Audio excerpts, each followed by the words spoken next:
محمد نبينا بنور هادينا من مكة حبيبي نور سطاع المدينة من صلى صلاته واتحل في صفاته يا بخت اللي في ظله ماشي يشفع له في مماته محمد। আসসালামু আলাইকুম, মাহমুদাস ব্লগে সবাইকে ওয়েলকাম জানাচ্ছি। কাছে দূরে যে যেখান থেকে আজকের ভিডিওটি দেখছেন, আশা করি আল্লাহর অশেষ রহমতে সবাই ভালো আছেন।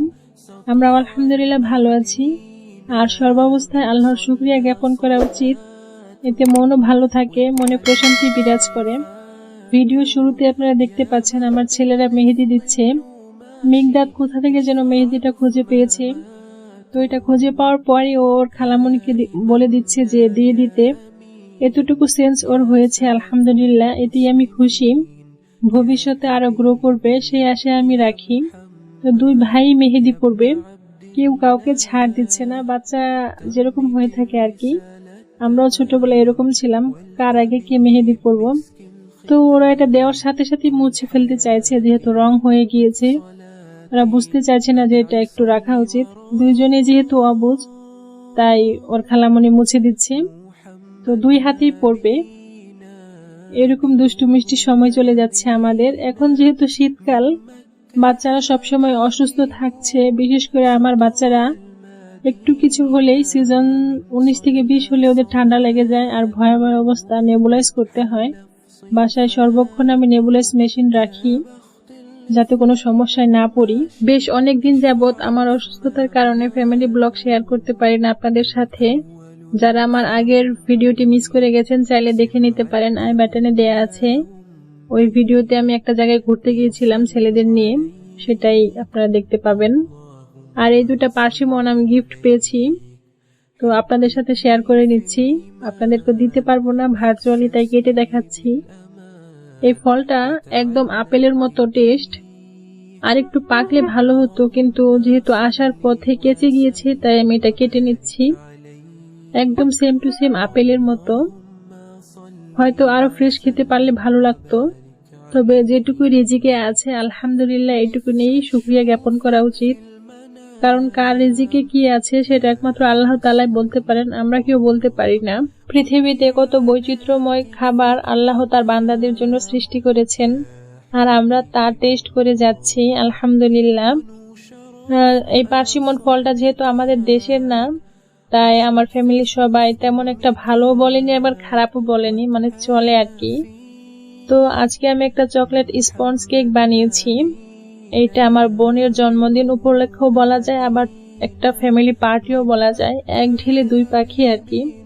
আমি যেহেতু জন্মদিনের পক্ষে না, তাই খুবই সিম্পল ভাবেই কেকটা ডেকোরেশন করব, আর সেটা আপনাদের সাথে শেয়ার করব। কমেন্ট করে জানাবেন কেমন হয়েছে আমার ডেকোরেশন করাটা। যেহেতু আমি কেক বানানোতে এক্সপার্ট না, আমি আমার আগের ভিডিওতেও আমি বারবার বলে নিয়েছি যে আমি অতটাও এক্সপার্ট না। তো আমি এটা 3 ভাগ করে কেটে নিচ্ছি।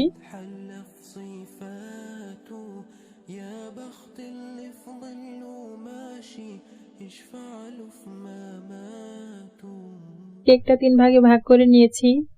কেক কাটাটা যত সুন্দর হবে, কেকের ডিজাইনটা তত সুন্দর সমান হবে, এবড়ো থেবড়ো হবে না। তো এই পর্যায়ে আমি কিছু সুগার সিরাপ দিয়ে দিচ্ছি। যেহেতু এটা স্পঞ্জ কেক, এই কেকে অবশ্যই সুগার সিরাপ ব্যবহার করতে হবে, না হলে কেক খেতে ড্রাই লাগবে, একদমই ভালো লাগবে না। কেকে যদি বেশি সুগার সিরাপ দেওয়া হয়ে যায়, তখনও কিন্তু কেকটা খেতে ভেজা ভেজা লাগবে, মানে মুখের সাথে কেকটা লেগে থাকবে, সেটাও ভালো লাগবে না খেতে। তাই বুঝে শুনে সুগার সিরাপ ইউজ করবেন। আর এই পর্যায়ে দ্বিতীয় লেয়ারেও আমি ক্রিম দিয়ে দিচ্ছি। এটা সুন্দরভাবে স্প্রেড করে দিচ্ছি। তারপরে আমি উপরে দিয়ে দেব কিছু চকলেট চিপস। এটা পুরোপুরি অপশনাল, আপনারা চাইলে অ্যাভয়েড করতে পারেন। যারা আমার চ্যানেলে নতুন এসেছেন তারা অবশ্যই আমার চ্যানেলটি সাবস্ক্রাইব করে নেবেন এবং পাশে থাকা ছোট্ট বেল আইকনটি ক্লিক করে দেবেন। আর যারা অলরেডি সাবস্ক্রাইব করে নিয়েছেন তাদেরকে অসংখ্য ধন্যবাদ। ভিডিওটি ভালো লাগলে আমাকে অবশ্যই কমেন্ট করে জানাবেন। আপনার একটি কমেন্ট আমার জন্য অনেক গুরুত্বপূর্ণ। তো আমি উপরের লেয়ারটাও দিয়ে দিয়েছি, দিয়ে উপরে ক্রিম দিয়ে দেব, আগে সুগার সিরাপ দিয়ে বরাবরের মতোই। এভাবে ক্রিম কোট করে আমি এটা ফ্রিজে কমপক্ষে 20 মিনিট রাখবো। 1 ঘন্টা রাখতে পারলে ভালো, তবে আমার হাতে অতটা সময় নেই, কারণ আমার বাচ্চা উঠে পড়বে ঘুম থেকে, তখন আর আমি চাইলেও আমার মনের মতো ডেকোরেশন করতে পারবো না। তাই আমি 20 মিনিটের মতো ফ্রিজিং করব, তারপরে আপনাদেরকে আমি দেখাচ্ছি। এই তো আমি মোটামুটি ভাবে কভার করে নিয়েছি, যেহেতু আমি অত ভালো বেকার না। তো আমি বড় সাইজের স্টার নজেলের সাহায্যে এভাবে একটু ডেকোরেশন করে নিচ্ছি। আপনারা আপনাদের মন মতো ডেকোরেশন করে নেবেন, আমিও আমার মন মতো ডেকোরেশন করে নিচ্ছি।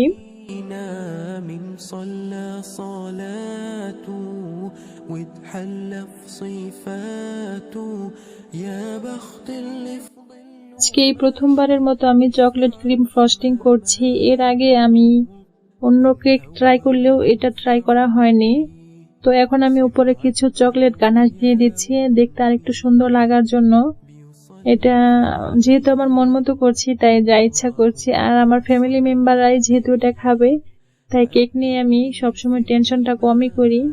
যেহেতু আমি শিখছি, আমার কেক বানাতে ভালো লাগে, মানুষকে খাওয়াতে ভালো লাগে, সেই থেকে আমার কেকের প্রতি আগ্রহ। তো একটু সাইড দিয়ে ছড়িয়ে দিচ্ছি যাতে নিচের দিক দিয়ে গড়িয়ে পড়ে, আর উপর দিক দিয়ে আমি কিছু চকলেট চিপস দিয়ে দেব। ভাবলাম নিচে একটু ডেকোরেশন করে দেই, আর একটু সুন্দর লাগবে দেখতে। এই দিক থেকে আমি ছোট সাইজের যে স্টার নজেল আছে ওইটা দিয়ে আমি ডেকোরেশন করছি, খুবই সহজ, আপনারা দেখলে বুঝে নিতে পারবেন।